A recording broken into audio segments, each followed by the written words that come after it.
Di saat mobil berjalan perlahan melewatinya, Kevin dapat melihat Fiona dengan samar.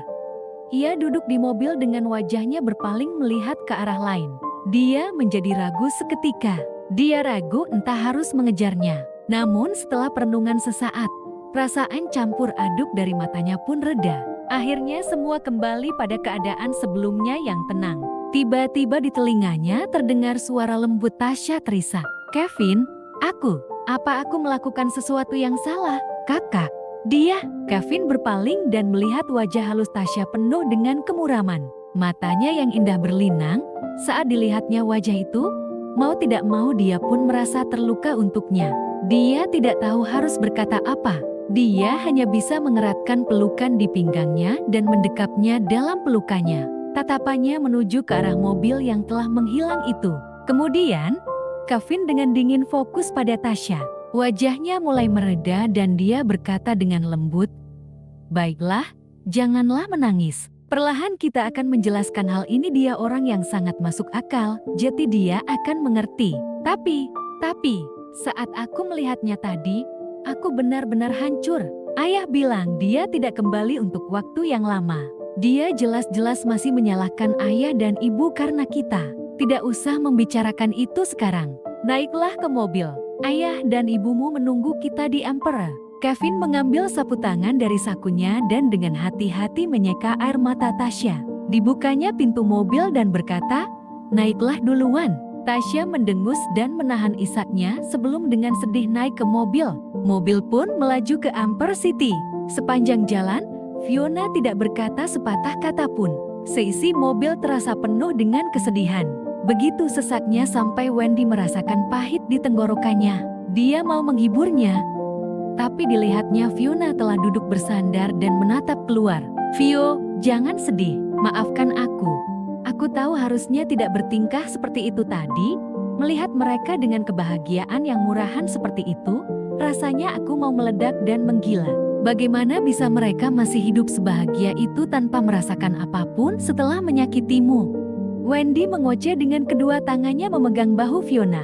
Dia melihat wajah Fiona yang cantik dan menawan sebelum dia bertanya dengan cemas, "Katakan padaku Fiona, apakah kamu masih belum melepasnya?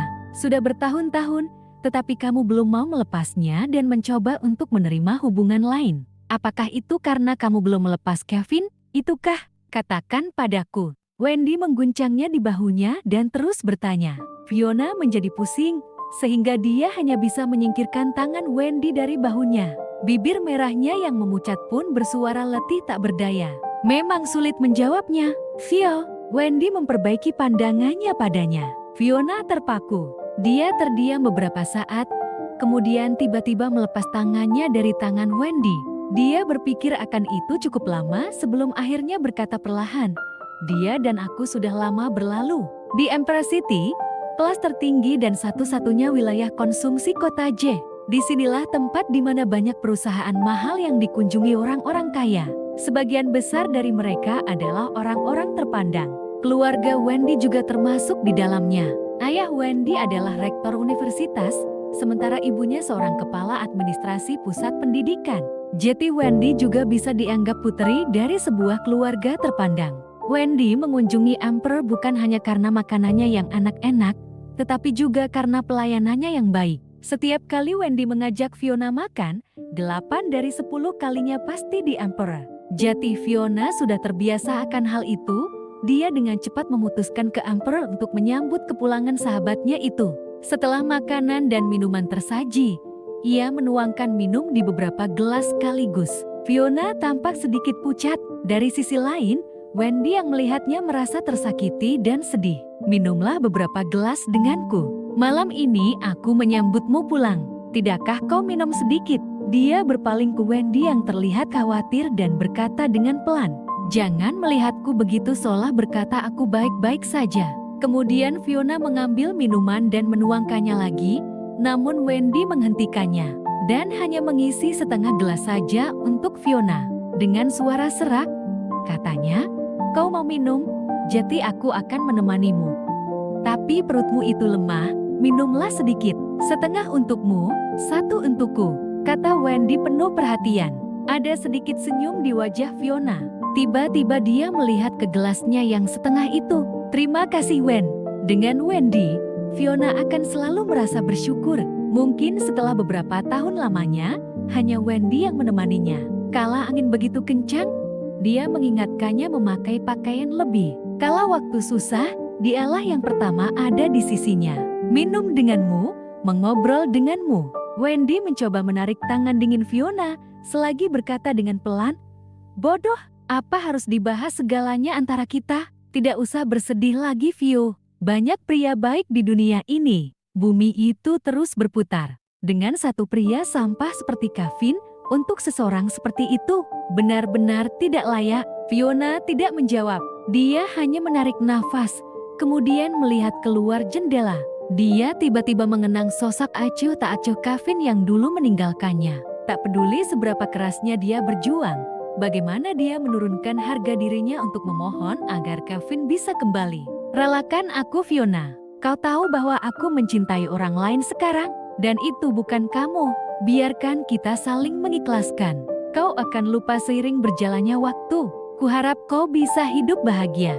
Akan kulakukan yang terbaik untuk mewujudkannya." Dulu, Fiona telah berkeinginan mengejarnya, namun saat dia melihat siapa wanita yang duduk di dalam mobil, seketika ia kehilangan kekuatannya. Pada akhirnya, dia tidak bertanya atau membiarkan Kevin memberinya alasan. Malahan, dia berdiri sepanjang malam di bawah sinar lampu jalanan, diam di bawah rintik hujan. Sampai kemudian, dia melihat Fajar menyingsing dan merasakan kaku seluruhnya. Dia tertawa dalam ketidaksadarannya untuk semua kesakitan itu. Segala harapannya berubah menjadi awan yang berhembus. Yang ada hanyalah perih, perih-perih sampai ke tulang. Begitu mematikan rasa. Tiba-tiba Fiona merasa tertekan dan kesal. Hatinya yang lelah dan telah pupus itu tertusuk jejak samar yang kembali muncul. Tak bisa ditahannya lagi. Dia pun bangkit dan berkata pada Wendy, "Aku mau keluar sebentar." Wendy terkejut. Dia mau menyusulnya ketika ponsel di tasnya berbunyi. Di saat yang bersamaan, di ruang VIP mewah lainnya di Emperor City, sebuah ruangan penuh dengan kegembiraan. Banyak makanan tersaji di atas meja. Selain Kevin dan Tasya yang hadir, ada juga sepasang suami istri paruh baya. Apa Kevin akan menikah setelah kembali kali ini? Kuharap dia tidak bepergian setahun 2 tahun ke depan setelah ini. Seorang wanita bergaun merah marun yang duduk di sebelah Tasya tersenyum. Namanya Yulia, ibu kandung Tasya. Kira-kira umurnya 50 tahun, namun penampilannya begitu membuat dia terlihat seperti 30-an. Di sebelahnya duduk seorang bertampang dingin bersetelan abu-abu. Pria serius ini namanya Daniel Collins, yang terhormat wali kota J. Di depan mereka duduk orang tua Kevin. Umur mereka sudah lebih dari 50 tahun sehingga sudah jelas sudah menikmati masa pensiun. "Ya, kuputuskan menikah kali ini," balas Kevin. Kakeknya mau Kevin kembali untuk mengambil alih bisnis. Lagi pula, kami sudah tua dan butuh yang muda untuk mengambil tanggung jawab kami. Kevin sudah melakukannya dengan baik beberapa tahun belakangan ini. Ibunya tersenyum.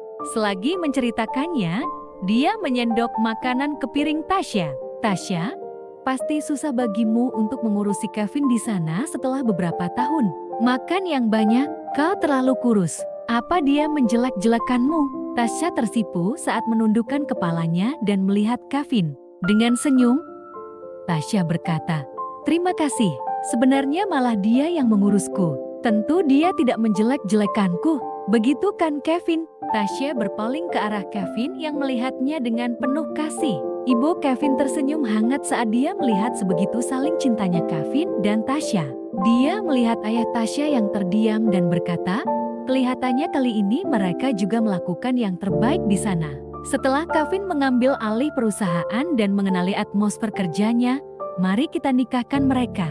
Bagaimana, Pak Wali Kota Daniel? Daniel meletakkan gelas anggurnya dan melemparkan pandangan tajam pada keduanya. Wajahnya yang menegang pun melembut mengangguk. "Kalau kalian tidak keberatan, aku pun tidak. Minggu depan ulang tahun kakek, datanglah dan kita diskusikan peminangannya. Bisa kan?" Wajah Tasya lebih memerah saat itu. "Kalau Kevin bagaimana?" Daniel menatapnya tajam. "Aku baik-baik saja selama Tasya mau menjadi pengantinku." Kevin tersenyum dan fokus pada Tasya. Dengan wajahnya yang merona begitu, dia mengangguk dan berkata, "Aku ikut rencana ayah saja." "Berarti sepakat. Mari kita makan." "Ayah, kakek sehat." Hal pertama yang mau kulakukan setelah kembali kali ini adalah menghabiskan waktu lebih banyak bersamanya. Aku selalu khawatir dengan kesehatannya selama dalam perjalanan. Tasya bertanya saat mengerti bahwa ayahnya tidak menyebutkan tentang itu. Ayahnya memandang Tasya kemudian dengan nada menyesal, "Masih seperti dulu. Dia masih merindukan kakakmu tersayang. Minggu depan ulang tahunnya. Karena kau kembali, katakan padanya untuk pulang, kali ini saja." "Kakak, ayah. Tadi kita bertemu kakak di bandara, tapi dia..." Tasya menunduk sedih. "Tidak apa-apa, Tasya. Jangan sedih karena kakakmu seperti itu. Ibu yakin dia masih sangat menyayangimu." Ibunya menenangkan anaknya. "Fiona, di tahun-tahun ini, dia benar-benar melangkah di luar batas, tapi biarkan saja. Jangan khawatir tentang itu. Kevin, habiskanlah waktumu berjalan-jalan dengan Tasya nanti. Banyak perubahan besar di kota ini dalam beberapa tahun," saran ibunya. Mata Kevin terbelalak sedikit saat nama Fiona disebutkan, namun dia tidak mengatakan apa-apa dan hanya mengangguk perlahan. Kemudian saat Tasya dan ayahnya mulai berbicara mengenai bisnis, Kevin seakan-akan mau mengeluarkan pendapatnya. Sementara itu Tasya sedang pergi ke kamar kecil beberapa saat.